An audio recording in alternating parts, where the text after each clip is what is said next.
Hello, everyone. Welcome to ATM at this moment with me, Jim Jefferies, and Amos Gill. Tonight, we're going to cover such amazing things as the little-known news story of the war in Iran. What else are we covering, Gilly? We will also discuss a lost treasure on the bottom of the ocean that's been found after 250 years. Special for both you and I, Jim, that one. We are also going to give our review of The Snake. And I'll tell you what, people, if you're not watching The Snake, watch The Snake because it's a banger. I'm not just saying, I'm actually enjoying The Snake now. You know what's getting good about The Snake is I don't know what's happening because I was never there during the actual time in the house. I love watching The Snake. We're going to be talking to Brian from The Snake. Oh, that's fantastic. Now, can you review, because I'm on tour a lot at the moment. I'm in Austin. I'd like you to quickly review my Airbnb artwork. What do you think? Is that meant to be a cloud over the top of a rock with a snake jumping? I don't. Listen, if you've got a comment on it, it's a little Kendoni. I like it. I'd have it up. It's colourful. It pops. Yeah. I'm a big fan.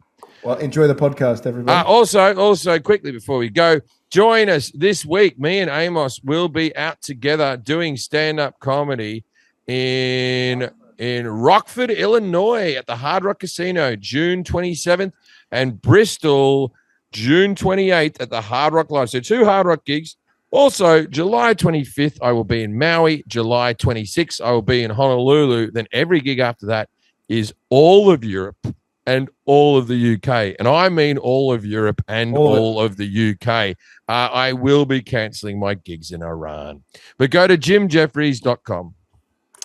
I'm going to Chicago on the 11th, 12th, and 13th at Zanies. So I'll see you there.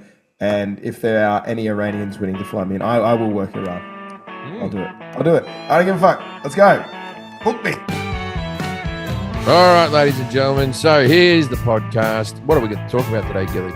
Well, mate, the big thing is obviously Iran. What's happened? When did this happen? What's going on? It's really hard when we're doing a show like a topical show at this moment, and I forget where we left it off last time. It was on the eve of it, and there's been a lot since we spoke. So in 1 week, we were like, what's going on in Israel, whatever, blah, blah, blah. And now it was like the next day, it was Israel did targeted bombs on Iran. Yes. And then we had, now, I got to give it up for you, Amos. All these years, one of my things about you where I just went, he's mentally ill, was your love of Tucker Carlson. Yeah, big fan of his writing. Love him. Every time he was on Tucker Can Do No Wrong. During the years of the Jim Jefferies show, we were opposed to Tucker Carlson, did not like Tucker Carlson, and I still don't particularly like him. He seems like a very punchable man. Oh, what? Yeah, exactly. With his little fat little cherub face and his little thing. But you know what? He did an excellent job with Ted Cruz. Got to give credit where credit's due. Where he does it. So what's the population? Well, you wouldn't know? Like a country that you're trying to, what you don't know? Now that's cute, Tucker. But listen, we've got a bomb. But regime change. You don't want to know the population of a place that you don't know? I don't need to know how many falafels are in the neighborhood to commit a genocide. 91 million falafels in the neighborhood. That's how many. It was 91 million. But you know what the funny thing is? It was an exodus. It was so long ago that we were talking about India and Pakistan, and then there was Israel and Iran trading blows, and then Donald Trump went out there and, let's be honest, for the last week, there's been a massive schism on the American right because the Steve Bannon, Tucker Carlson, and then we saw Marjorie Taylor Greene, the isolationists of the MAGA movement, were like, the big base supported you. Well, their base did for no war. Because all the shit about Donald Trump, and there's plenty, don't get me wrong, I don't want to go to war and repeat the mistakes of Iraq is a big reason why a lot of people voted for him. And this felt like it was going to be a betrayal of those people. The idea that Donald Trump was anti-war was the only thing I sort of dug about him, whether he was being honest or not. Now, his first term, he didn't go to war and all that type of stuff, but his first term was primarily COVID. Right, so no one was doing anything. Well, he took out Qasem Soleimani, the general, and so that he's always had that with Iran. Right, but this remember that? Yeah, but this okay. So you're not the right age. You'll say you remember this. You would have been just a little boy during the weapons of mass destruction, right? Yeah, I remember. But I remember coming home from school every night and from 2003 onwards, watching what was going on, and then the Right. bullshit, I would the be Colin having, Powell report where they lied with the anthrax and the. yeah, I at that stage I would have been having sex with a girl, and I would have stopped doing that to watch the TV. We were at different stages in our lives, right? We the whole weapons of mass destruction. They're going to have this big gun. They're going to put it together. Don't make me put it together. That's what Saddam was all about, right? There was going to be a big weapon. Turned out there were no weapons. So why now should we believe that Iran has the capability to make a nuclear weapon? It's definitely been that is the scars that the world is going through from the Western countries. Anyways, we do know we were lied to on that one. Now, Iran, according to whatever that is, the IEIA said that they are enriching uranium to a certain level in the Fordow base, and some of it could be for power, but they clearly do want to get a bomb. Bibi Netanyahu says they've been wanting one for years and years, and are like 2 weeks away. They're always 2 weeks away. That's the thing. No one's 2 weeks away. He's such a salesman, Bibi Netanyahu. You know, we're just 2 weeks away. You must bomb now. This is a one-time offer, or New York will be a mushroom cloud. And also, if they had an experimental bomb that they were close to using, they would be sending that over now. Also, I think I said this in the last podcast. What's with all the scientists? We've already invented these weapons. You don't need to invent any bigger ones. We've already invented them. Just replicate the ones we've already done. But I think because they have to use bits and bobs because they're not allowed to import certain materials. So what they essentially are is the Mythbusters guys making things. Or they're MacGyver. They've got to get a Persian MacGyver to make all they need is a bit of uranium and some pinball machine parts, like Back to the Future. Anyway, okay, go on. No, I was going to say. So what I think is interesting about this is everyone was afraid that.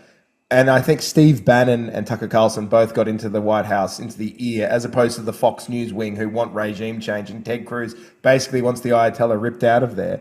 And in the middle of that, we sort of have what we have now, which is Trump does this mission. And I thought I'd just break down the mission to you because I know you didn't watch what happened. I did. So you saw the decoy. What did you think of the decoy? Oh, I didn't know about that bit. Tell me about that bit. So I just was watching something before.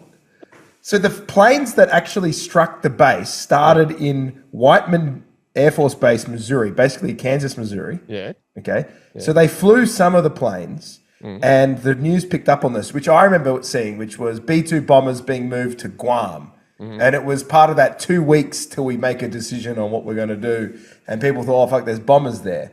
But secretly, another group of B-2 bombers left the other way and went across the country.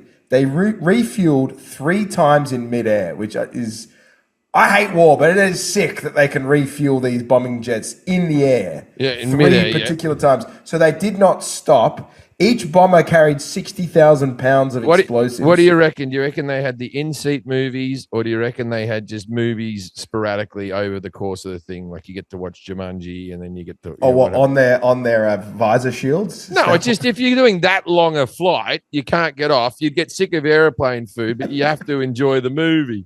I think you're probably just chewing your face off on the Adderall as you grind your teeth. Yeah, you don't reckon they're watching season 3 of Band of Brothers? Or just to throw off the radar from the Middle Eastern Air Force Defense. It's like we're picking up Mission Impossible. Yeah, exactly. Or probably the new Top Gun, which they probably should have planned for this. In all fairness, you could watch Mission Impossible from beginning to end on that flight. That's the whole series. The whole series, beginning to end. So they strike on Fordow and Natanz. All right. And so these bombs, 60,000 pounds each, they're meant to go into, I watched it explain like this. They just drop and there's like 3 holes and they just keep dropping bombs onto the hole and it gets deeper and deeper and deeper to blow up the explosives. What I saw a lot of just fucking radio towers. Yeah. And like a car parked next to a radio tower and then a hatch. So what I didn't understand is they said, and Trump very quickly was like, mission accomplished. You know, we've blown up all of their, enriched uranium that was kept under Fordow. But my initial thought was, well, for the last week, you've been saying we need these bunker buster bombs to get rid of their cache of weapons. You don't think the Iranians might have gone, we might move those? probably be a good idea to get them out of there. And now a report says, guess what? Yeah, we didn't destroy them. Some of it had been moved, and now they're a few months away from rebuilding again. So that's where we're at now. They can keep shooting. Now, Iran's saying that they're not building anything, and it's all a load of bullshit and all that type of stuff. Now I'll play devil's advocate. Why aren't Iran allowed to have a nuclear weapon? Why are we allowed to and they're allowed to? And not say because we would be more responsible than them. Yeah, look, I like to be more isolationist, and I don't want to be one of these people saying because they'd blow us off the map. But they are, a fundamentalist Islamic theocracy who do say and do wave a flag about wiping Israel off the map. So that's why people would say we think they might actually use it, even though America did use it twice. And there are congressmen in the American Congress who do constantly say, "Drop the bomb on Gaza." So yeah, us constantly saying "send them back to the Stone Age" is always a bad quote. Yeah, there's that guy Randy Fine, this fat fuck he's a Republican from Florida who keeps saying that about Gaza. Just drop the nuke. So yeah, it doesn't make us seem the all more moral fiber having people when we. Well, that's exactly right. If you had America, but I would. If be, you listen, had America I would be scared looking of at you. that. Why wouldn't you want to protect? We live in a country. We live in a country that's all about your right to defend yourself. Yes. And why do they not have a right to defend themselves? Well, listen, of course they have a right to defend themselves, but at the end of the day, if they're our enemy, we do not want them to have the capabilities to. But why are they our enemy? What are they doing? Right? Okay, in my lifetime, since 9/11, this has been the calmest the radical Muslims have been, right? The calmest. Yeah, but if you want to break down Iran, the God's honest truth is this: Iran has all of the oil, or have a lot of oil, and then the British government formed BP there. Oh, I know about the oil. We want the oil. Yeah, but so that's where so I'm saying they were BP, and then in 1953 they had a revolution where they wanted to nationalize their own oil, which of course you'd fucking want to do that. And then America and Britain went, no. So they put in this fake Shah, the king, Reza Pahlavi or whatever his name was.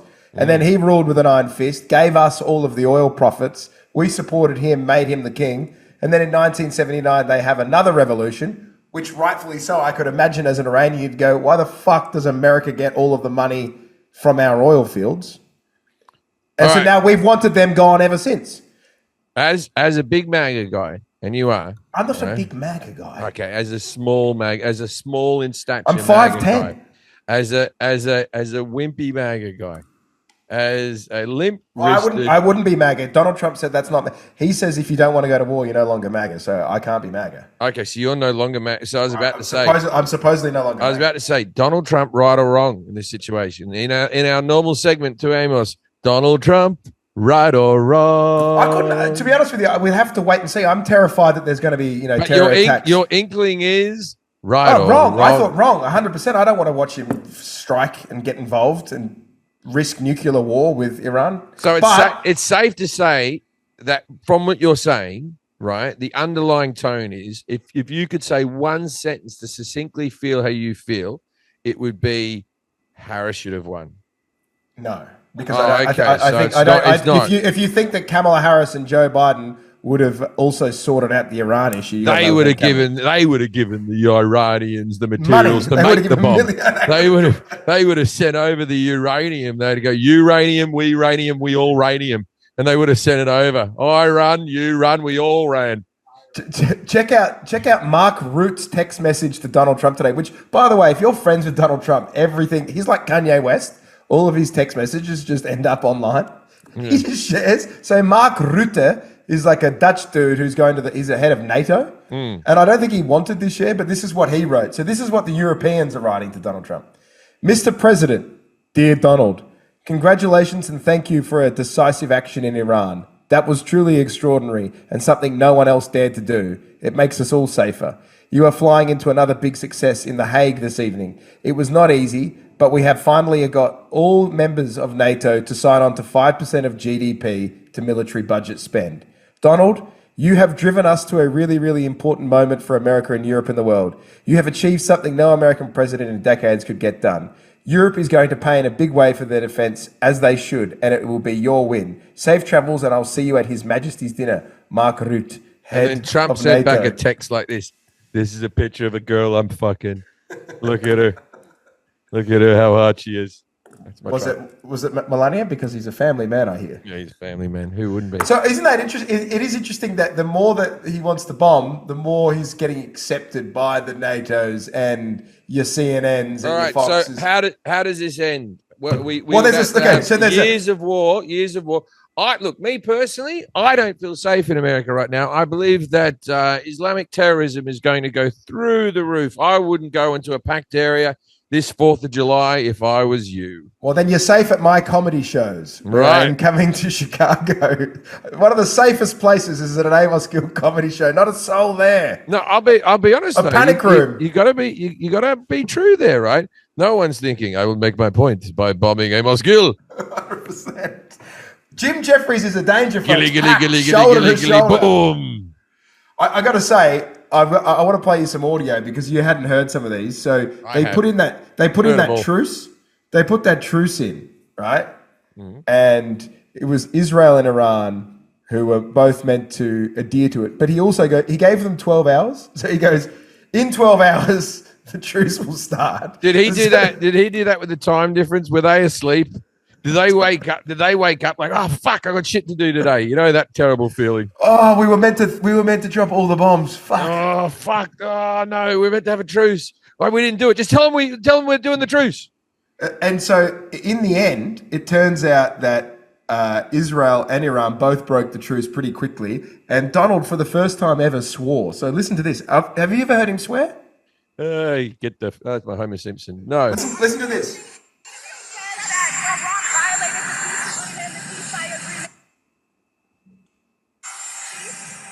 Yeah, I do.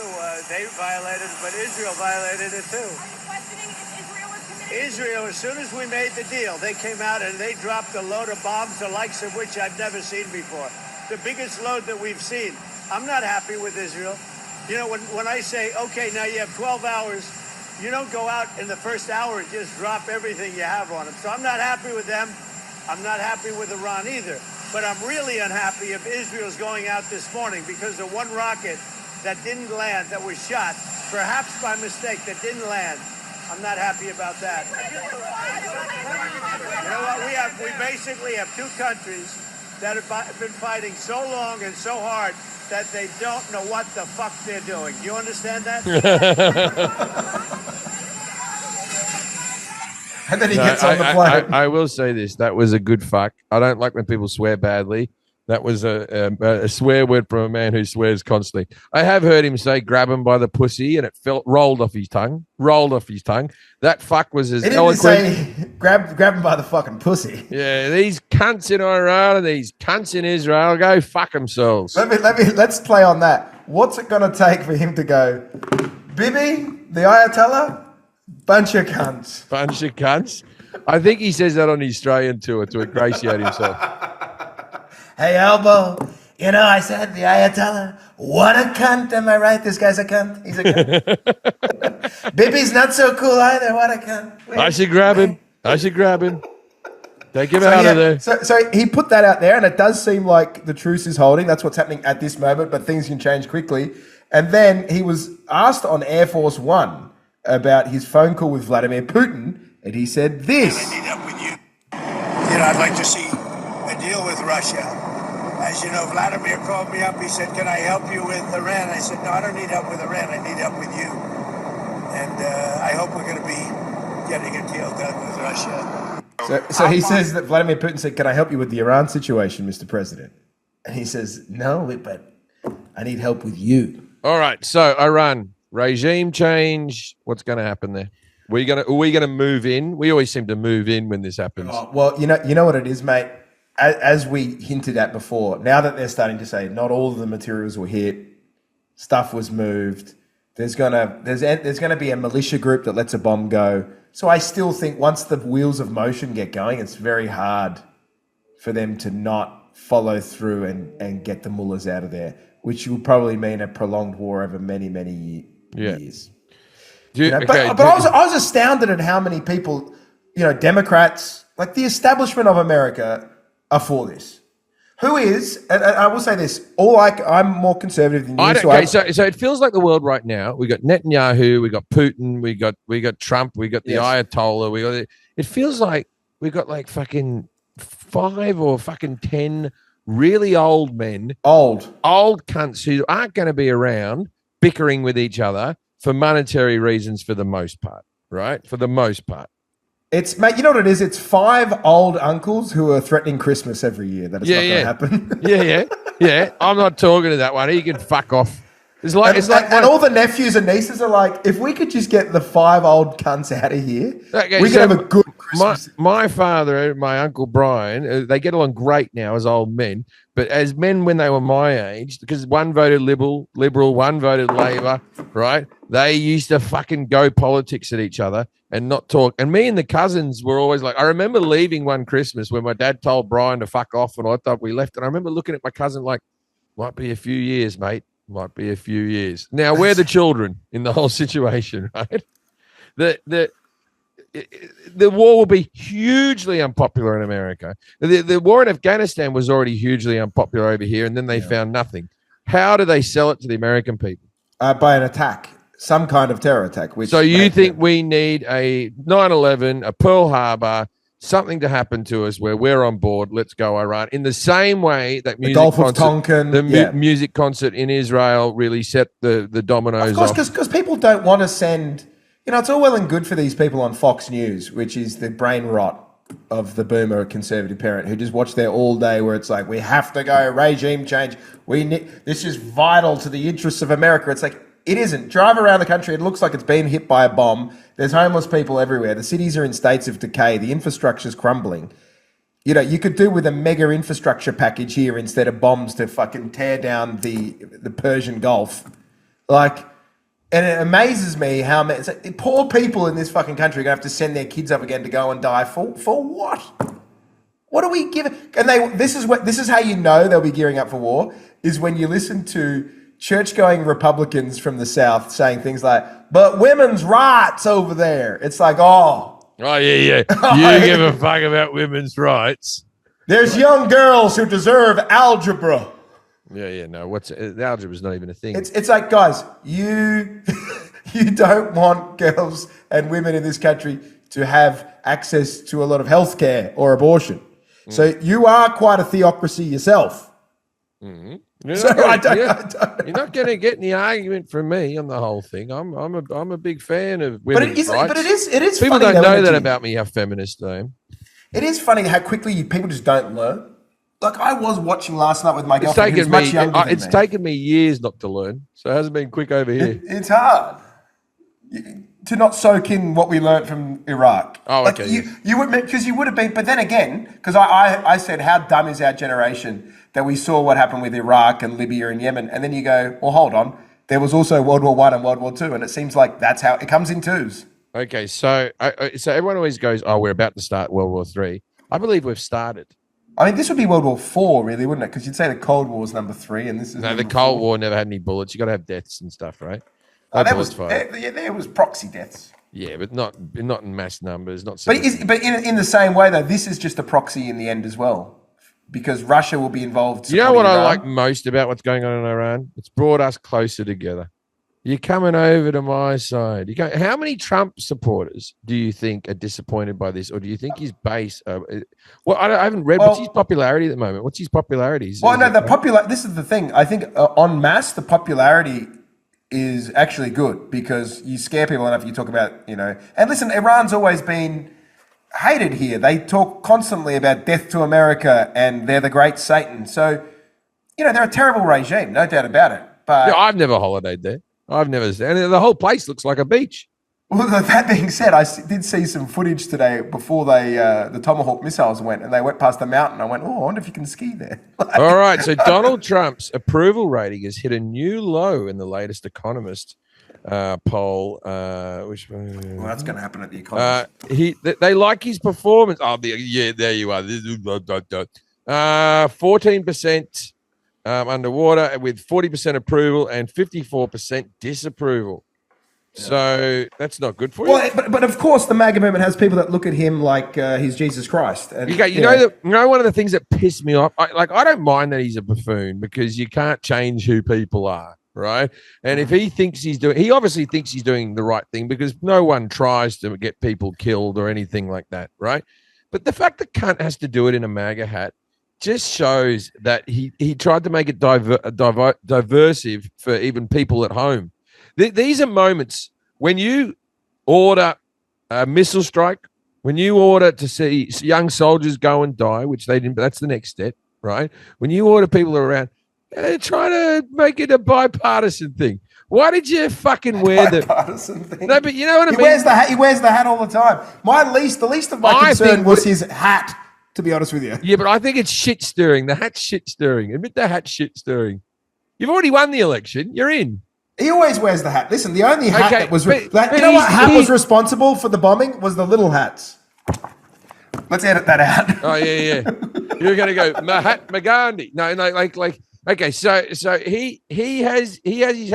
Okay, if we saw Metallica and they were walking around in Metallica hats, we'd be like, what's going on with Metallica?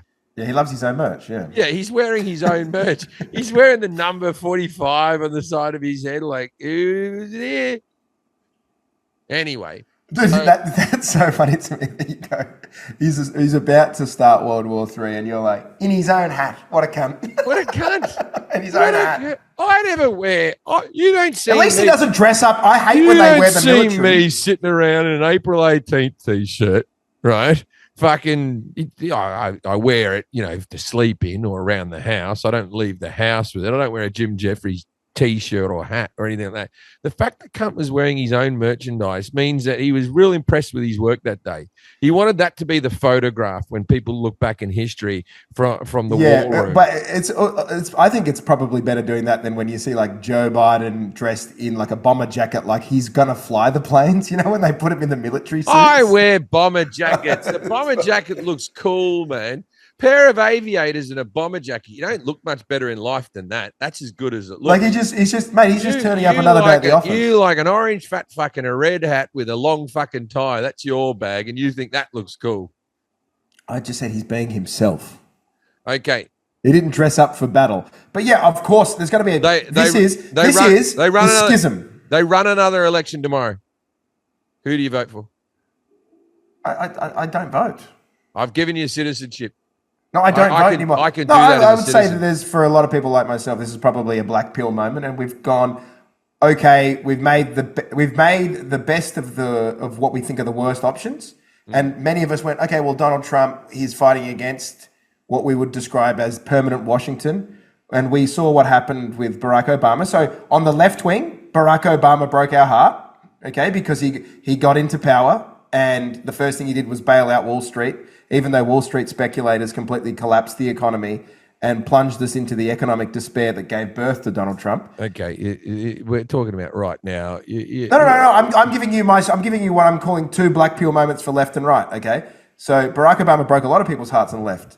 He was the drone in chief guy. He bailed out Wall Street. The drone in chief guy. Okay, carry on. Okay, and he bailed out Wall Street, which is the big one. And that was, I remember when he was coming in, it was all about hope. And then it was austerity, and he gave the money to the bankers to give themselves bonuses, dude, while the rest of the country was being foreclosed on. So that was it for him. A lot of young lefties hated him, and that's why Bernie became the option. Now, for a lot of people who went to the right wing, and you saw a lot of young people went right, they went, well, the Democrat Party is bought and paid for. They're shills for big business. They're elitist. They're in bed with the weapons companies. And Donald Trump is this outsider, and everyone hates him. The military, top brass hate him. The media hate him, and we fucking hate them because our country's being run to the ground, and they keep talking about how good it is. That's why he got voted in. But that's why he got voted in, right? We know why he got voted in. Election tomorrow. No, let me just get to the end. What I'm saying is what I'm terrified about is I think for a lot of people, this might be them saying, you know what, I got played by Trump. He lent into the right-wing populism, and we asked for no regime change, and in the end, all we got was a new war in Iran. So maybe voting doesn't work, and the deep state apparatus will always do what it's always going to do. And so I'm going to fucking sit this shit out and become a nihilist, and I'm really embarrassed that I ever thought anything would get better. So fuck them both, and I'm out. Right. But if you had to vote for someone. No one. You don't have to vote here. You're a funny boy. I'd get Hillary to come back and go, let's see what you would have done. Yeah, I would like to see what Hillary would have done. She fucking stuffing her face full of adrenal glands. At least she didn't go to war. No, I don't know. I do know this. But do you recognise what I'm saying, though, about like a sense of nihilism washing over? Because I used to criticise old people and go, why don't they care? And I know, but they used to. I knew they did. I knew that this guy was bad news. Of course. I knew he was bad humiliating. news. It's humiliating. Yeah, so it's embarrassing to the people. It's embarrassing. Yeah. Of course, it's fucking embarrassing. I told you this on another podcast. We know it's bad when my father, Gary Nugent, stops talking about the news. When he says it's best not to watch it. That's when you know things are gone tits up. And no one loved Trump more than that man. Nobody. But it's important to be able to let people say, yeah, I'm embarrassed. I got that one wrong. Like, you should encourage that. So then you can go to the next, look for what's right next. You know, there's no point staying entrenched. He's not my fucking father. You go, okay well, we got that wrong. Let's talk closer to home. The ICE raids. Right? Yes. The ICE raids are going on. We've got people going in. Now Trump has turned it back on restaurants and farms. Yeah, of course. We spoke about this last week, though. We didn't talk about him turning back. Because businesses need the labour. Yeah, we didn't talk about the restaurants and farms. He hasn't turned it back yet. We talked about ICE before that, right? Yeah. So he turned it back. Why do you think he turned it back? Because businesses need the cheap labour. Of course businesses need the cheap labour. We know businesses need the cheap labour. Because his donors. Who do you think fucking rang him up and said, donors, listen, cunt, I fucking gave you a lot of money? For 100%. Sure. But like I said, it's not a good society that relies on borderline slave labour because you can't pay people who actually live here because you can't afford it. Because the margins are so narrow that we essentially need to give people no overtime and minimum wage. It's fucked. It's bad. I blame the unions. You blame the unions. Oh, I'll step aside on that one. I'm a union man, even though they potentially have gotten a little greedy in some areas, and the AI is going to take all the unions. The reason why they pushed the acting business out of LA was they were asking too much overtime and this, that, and the other. You got to have a bit of give and take in this world, but that's for another podcast. I just feel. Listen, I told you. I said to Forrest the other day, we were hanging out. And I was really angry at Donald Trump because I thought we were going for regime change. If this is all it is, I'll feel a little bit better about it. But I said to Forrest, man, these are my first real feelings of hatred for him. And I went, I feel really late to the party because I said to Forrest, look at him, he's fucking fat and orange. Has anyone seen his hair? Bloody dreadful stuff. No wonder he had to wear the MAGA hat in the war room. Cover up his shit hair. Forrest, just let me know if I'm reaching on old ground here, but little hands. Oh yeah. You check out SNL. They do impersonations of him and everything. Yeah. Check out like some old, I've got some old throwback like some Alec Baldwin Trump stuff for you to show you. You're gonna love it. It is funny to be like the guy that today goes, I don't think he's legit. Yeah, you were walking around this week like this. Hey, you know what someone should say to him? You're fired. Make America great again. Exactly when was it great? I've become one of those people. I've become woke in 2025. Yeah, was it great during the 1980s with trickle-down economics and everyone was dying of AIDS? Was that the thing? When people were going to prison just for having marijuana, was that when it was great? Maybe the Civil War was your jam. Did you enjoy the Civil War? But you know what's funny about Donald Trump now is you realize, and I've reflected on this with some of my friends, is his greatest strength is that he is a wonderful, wonderful real estate agent. And a great real estate agent lets you see in the property or in the cell what you want to see, and you ignore the bad things. I tell you what, if that head was on a park bench, I wouldn't sit on it. What is? Yeah, if it was just him. So you reckon? Look, I reckon this sounds weird because he's not a great talker in the sense he's just very entertaining, man. He's been very entertaining on TV. He's been very entertaining before TV. People were interested and wanted to interview him. There's lots of billionaires. There's lots of property billionaires. Oh, no, he has it. Whatever it is. Whatever it is, he has it. And for the most part, people vote for the person they want to be entertained by because we're going to be watching him on the TV the whole time. And if you consume news, this is your guy, right? But also, okay, so you look at different cultural movements, right? And so Donald Trump's also there because we can never forget how enormous the overreach of the woke movement and how suffocating that did get. Yeah. And whoever was brave enough to say, a lot of this is fucking stupid, right? Whoever stuck their head up and said, this is insane, was always going to be popular. However, they were also going to be so viciously attacked. And he was one of the few people that was able to do it. A lot of people in quiet would go, this is all getting a bit weird, isn't it? Yeah. All right? He doesn't care. He's like a sociopath. So that was why he was able to garner all that pain. Now that's over. The culture's swinging again, and people are like, all right, we're saying retard again. Yeah, but you're going to swing too far in that direction, and then it's going to go swing way back again. That's what I mean. You need someone just to adjust ever so slightly. Like, let's back off 10% of this. Let's back off 10% of it. There's no point going, oh, we need no diversity anymore. That's ridiculous. Blah, blah, blah. There's a happy medium between all these things, right? Do you think, like, I know Iran right now, that they're debating trans athletes? You think that's a big thing that they're just like going, don't worry about the bombing. To kill or not to kill? Yeah, like I don't think she can swim. She's look at her shoulders, and they call it Islam. I like to call it they-lam. Am I right? Them they-lam. Sorry, I'm just itching myself ferociously from a mosquito bite. Right, can I move on to some other topics because we can't just. That's do a good name for an on episode, Jack. Them they-lam.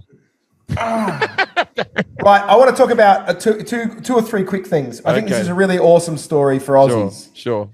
And it's got an American connection. It's got an Australian connection. Mm-hmm. This week, Captain James Cook's legendary ship that was used in the discovery of the east coast of Australia, the Endeavour, yeah, was found this week. After 250 years of searching, they have found it. Now, it should have been up in Hawaii because that's where he was killed, right? No, so this is an amazing story. So can I tell you the story of the HMS? Can you do it succinctly and not like how you do everything else? No, I thought this is like an I don't know about that. Okay, I'll have it. I'll have it. I'm good at these. Okay, so for Americans that don't know, Captain James Cook was a cartographer and an explorer I think he's from Leeds, and he's our main man.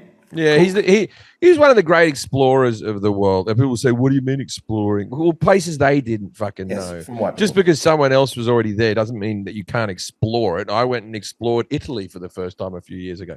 So, okay, so he was one of the great explorers. It was an olive garden, but anyway. Between 1768 and 1771, the ship became the first European vessel to reach Eastern Australia.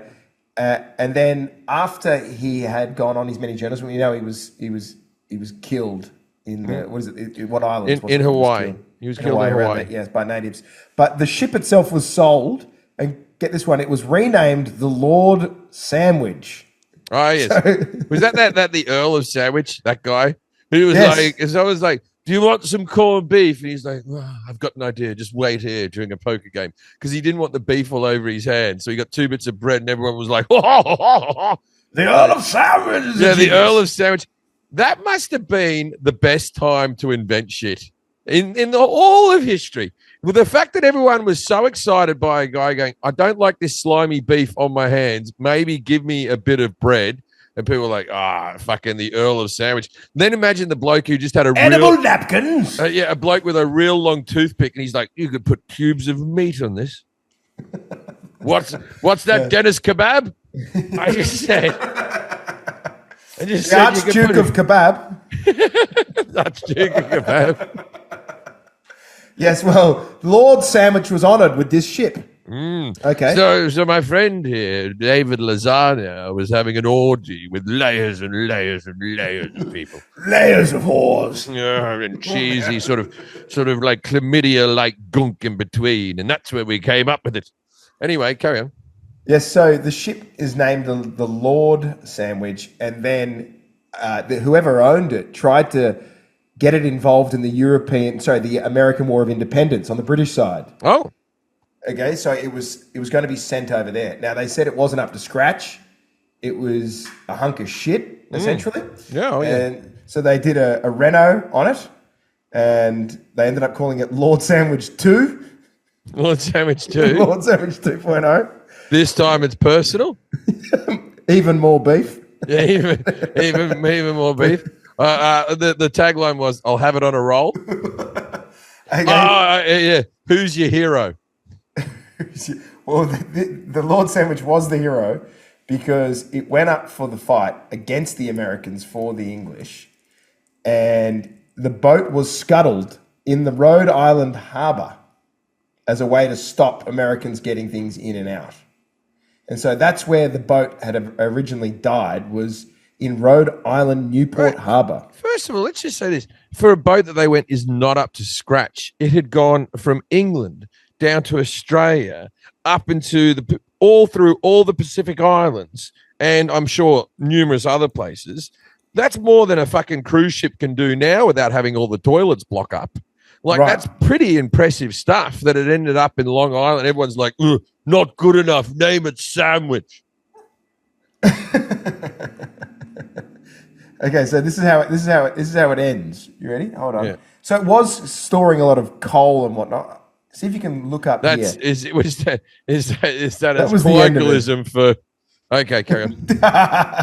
It was involved in a coal trade, and you couldn't burn it to create energy. Right. Okay. Yeah.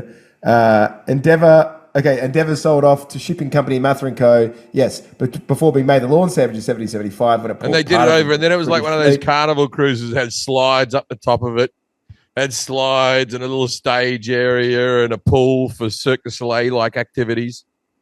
And now it's just been sitting under there, and they have not been able to find it before this week, finally being able to confirm that it was in Rhode Island, Newport Harbor, the Endeavour. Can we send down 4 billionaires to have a look at it? I don't think it's deep enough for their heads to explode.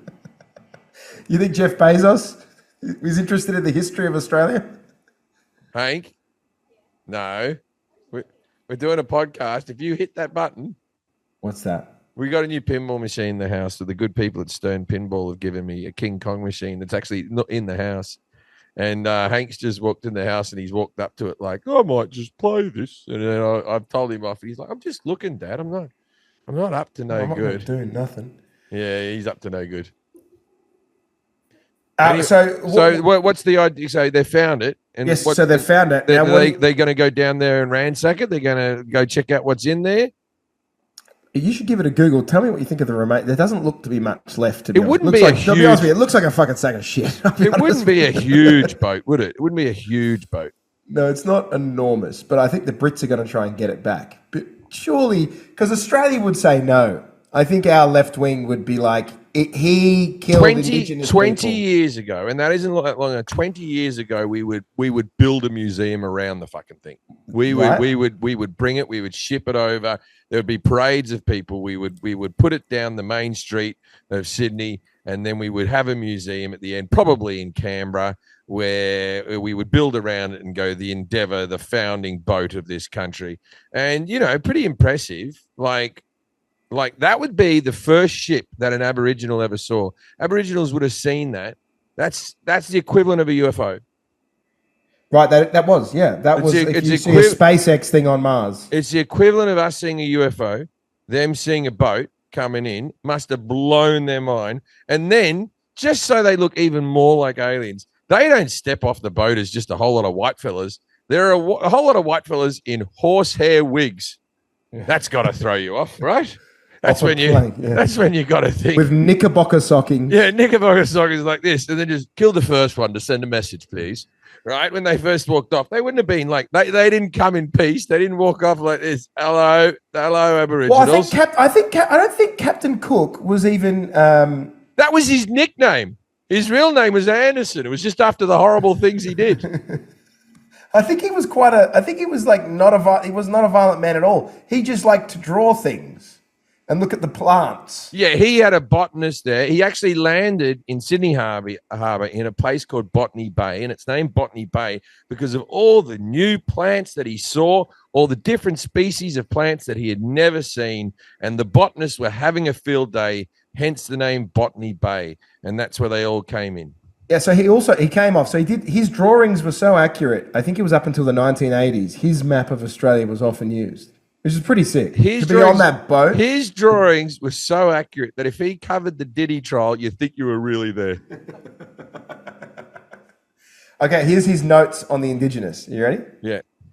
Captain Cook noted of their apparent happiness and contentment, contrasting it with the perceived anxieties of annoying people he would meet in Europe. Yes. He acknowledged their peaceful way of life and lack of social hierarchies.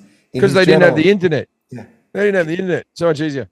He ended up writing this, and Jim, that's a good segue to what I want to end on today.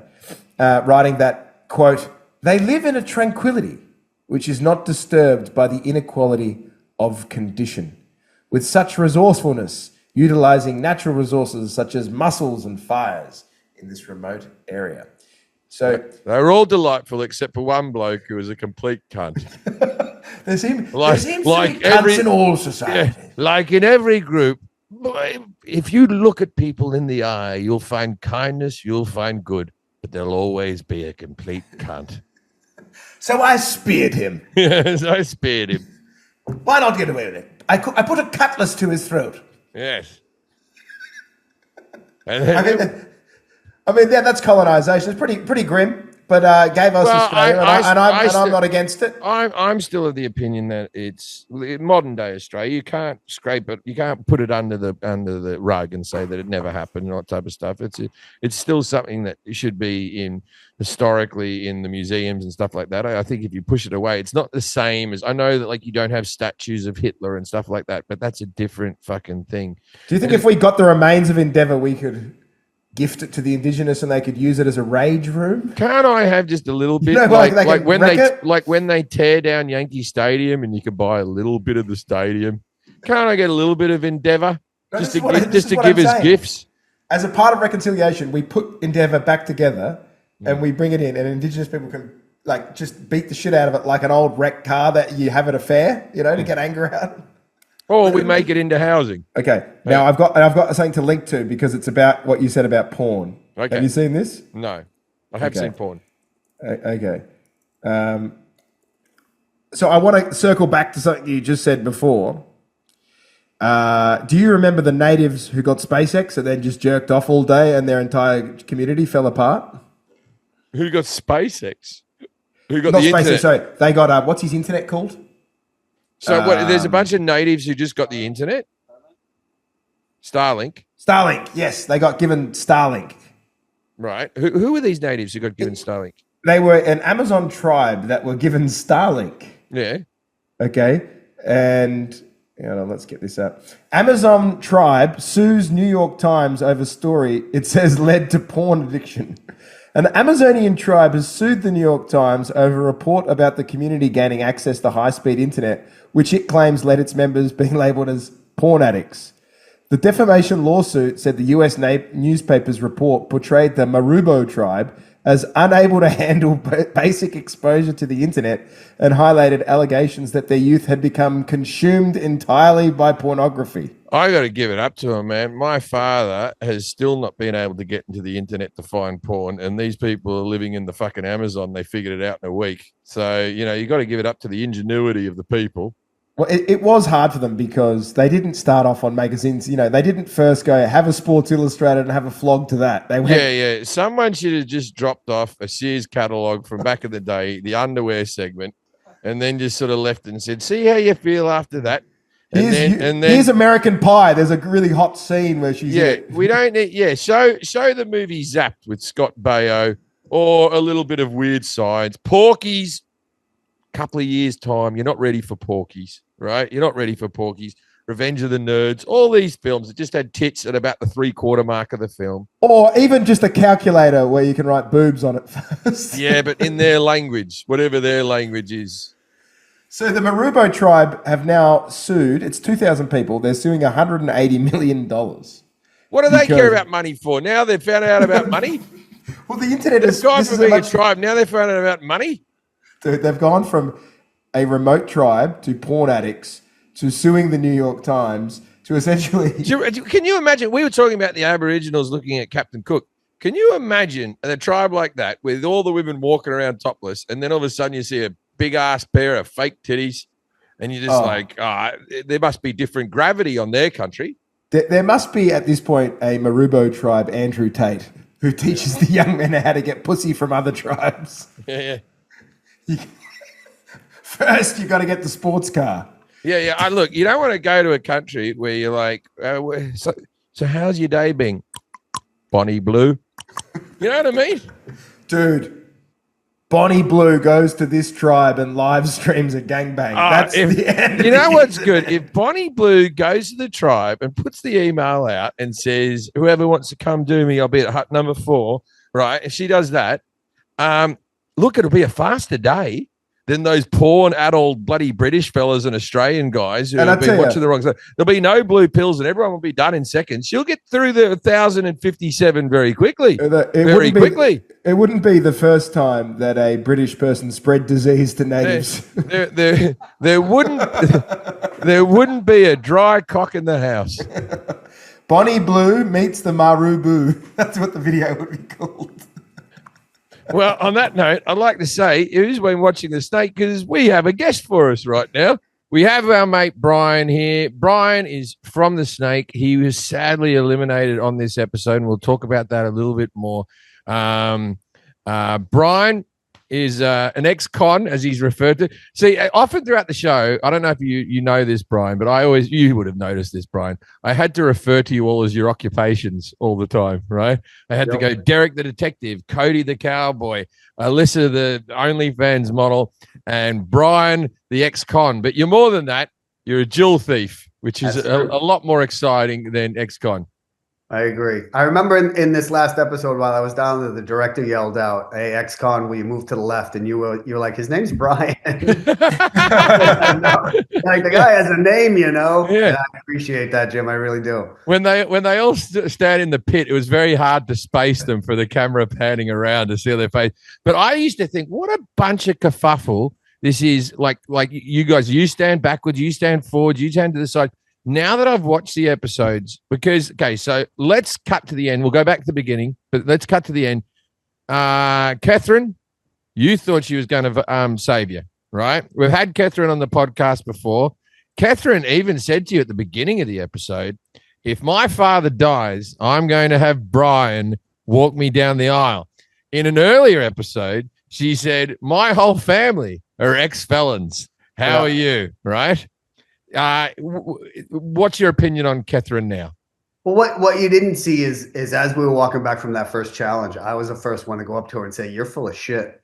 You are absolutely full of shit." I read her the second she tried to give me that medallion. I said, "This girl's playing a game here." So I said that to her. We laughed a little bit, but from there it was just we bonded. But I never trusted that girl. Okay, she was playing all ends against the middle.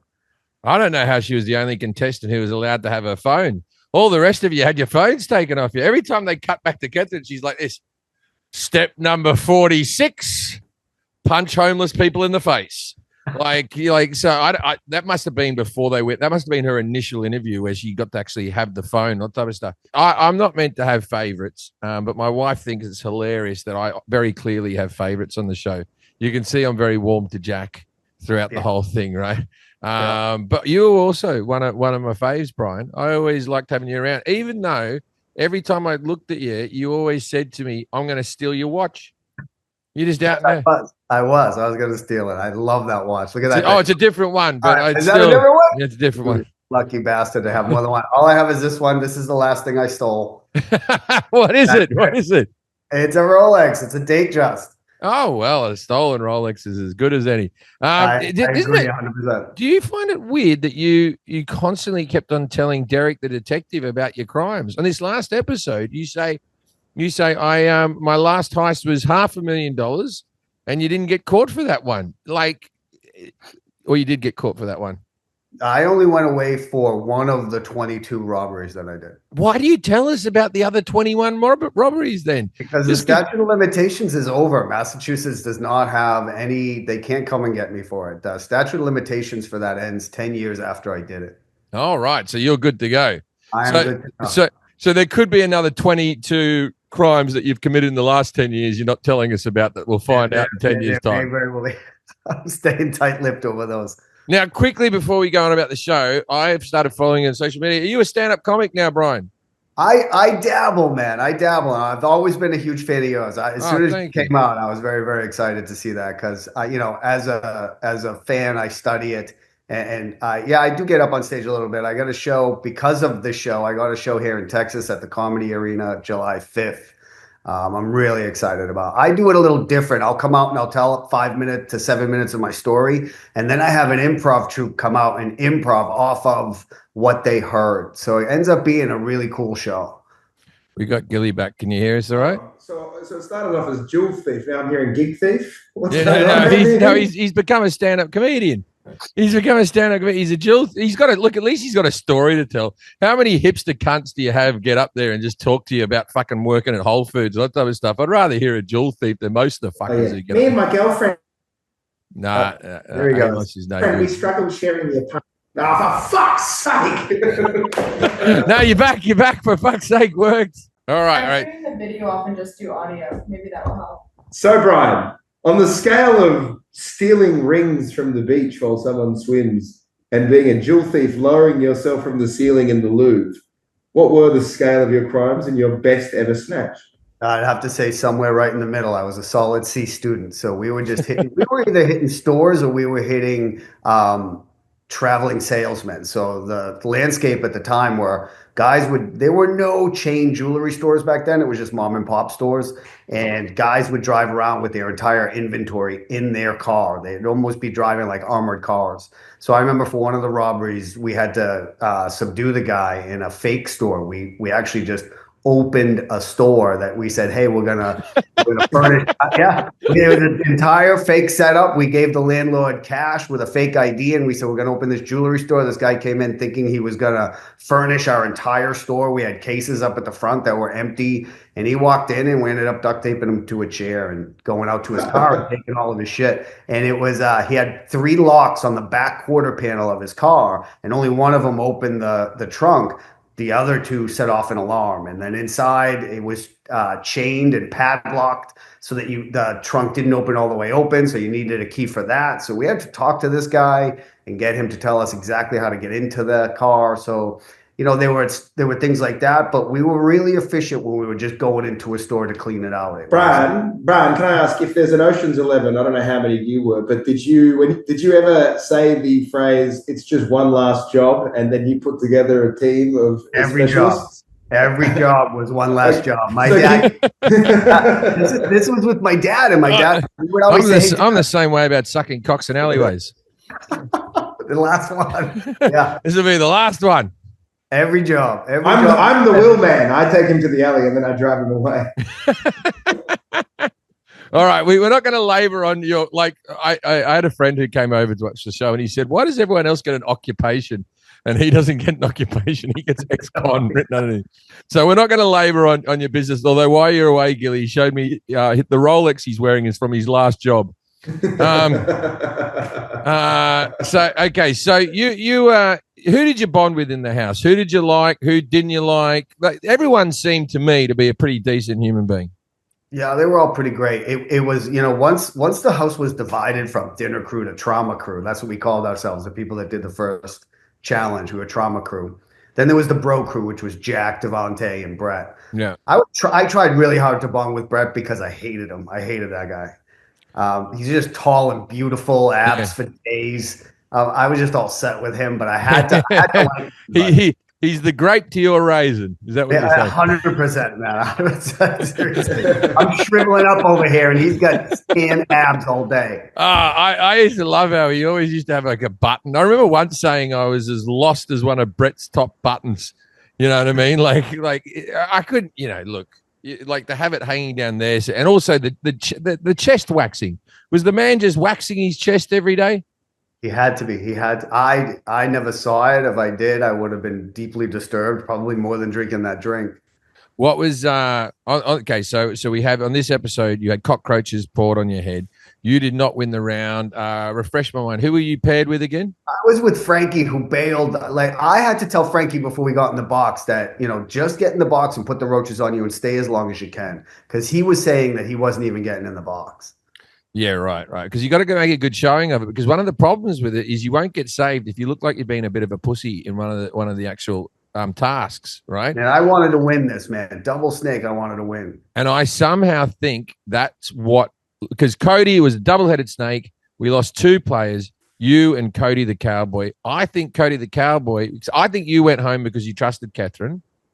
And I think Cody went home because he jumped out of that box too quickly. And everyone was like, F that guy. He's meant to be a tough bloke who rides on top of bulls, and now he can't handle a few cockroaches. Right. Would you say that's a fair assumption? Or? Well, he murdered half of them too when he came up, because they were like, don't come straight up. Always duck your head under the way you came in. And he came straight up, and he must have killed about 1,000 cockroaches. Well, yeah, because there was a bloke who was in charge of cockroaches, and there was like an animal humane person there who makes sure that we're not being mean to the cockroaches. As a person from Australia, you can never be too mean to a cockroach. I'm an animal lover, but insects, different animal altogether. That's the extreme wing of veganism right there. Yeah. Oh, yeah. If you're a vegan who won't, that's Buddhism. That's Buddhism, to be honest with you. Yeah.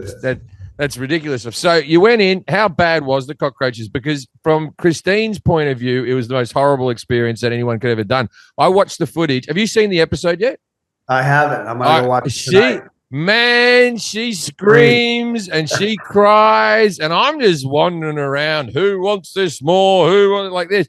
I remember looking at her in the episode thinking, she's not handling this very well. How bad was it?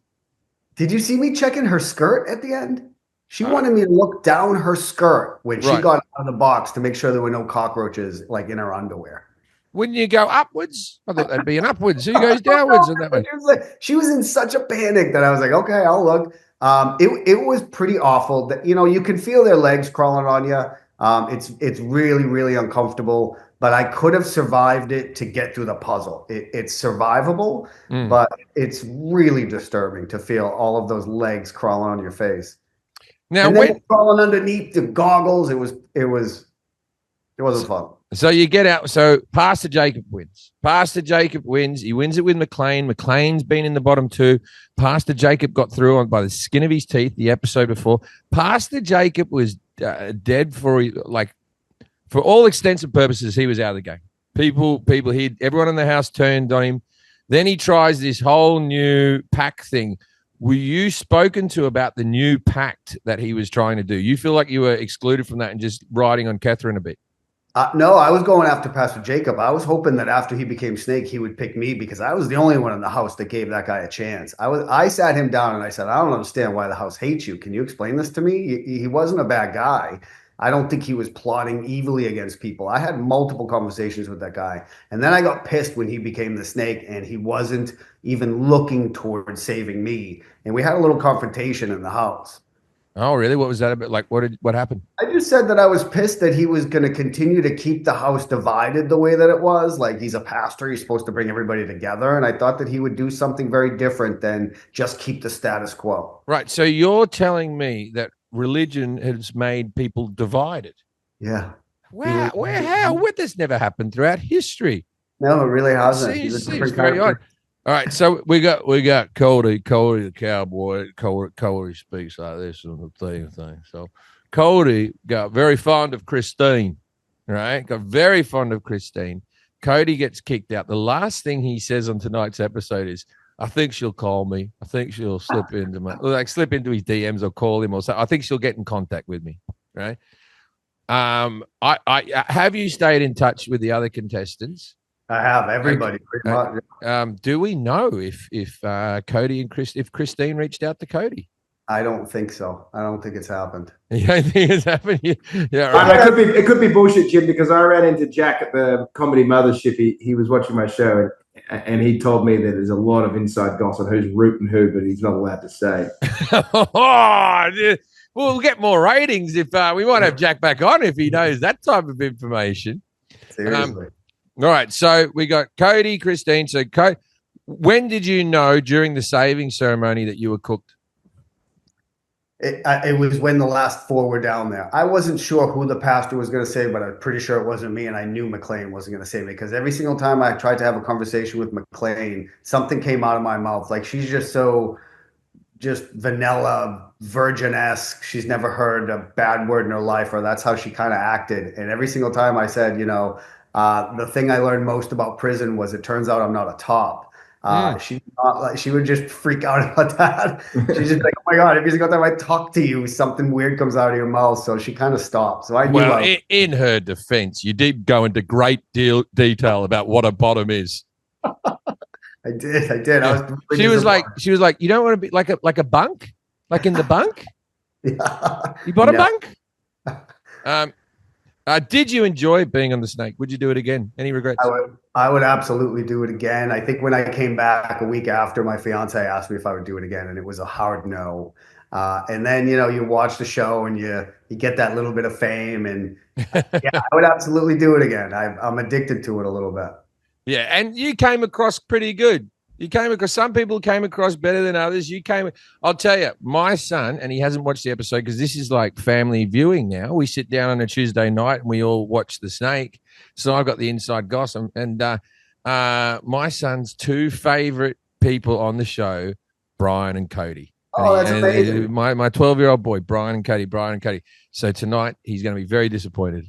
Tell him I'm sorry, but I'll sign something for him if he wants. All right. Yeah. Non-disclosure or a what's those ones when the prison? I've forgotten. Doesn't matter. Anyway, yeah. Brian, it was a joy to have you on, and I give this challenge to everyone who comes. Jim's alarm code for his house is 46742. Good luck. That watch is mine. I'm going to wear it on this wrist. And Brian, before we go on a personal note, mate, I really hope we see each other out in the comedy circuit sometime, mate. Man, I would pray to open sometime. If you ever come down to Texas, or I'll fly. Hey, get the fuck out of here, Brian. I already have a bloke who opens for me, and he's younger than me. I have to wait for one of them to die. It's one of those jobs. Well, I can make that happen too. I'll call some guys. Thanks, Brian. Well, I think we just end the podcast there. I think we've had a good little chat. What did we cover in this podcast? We talked about Iran. You ran. We all ran. We had a go at Captain Cook, who was a good man. To be honest, for his time, a good man, a cartographer, a botanist, he was an explorer. He was explorer. A bit of everything.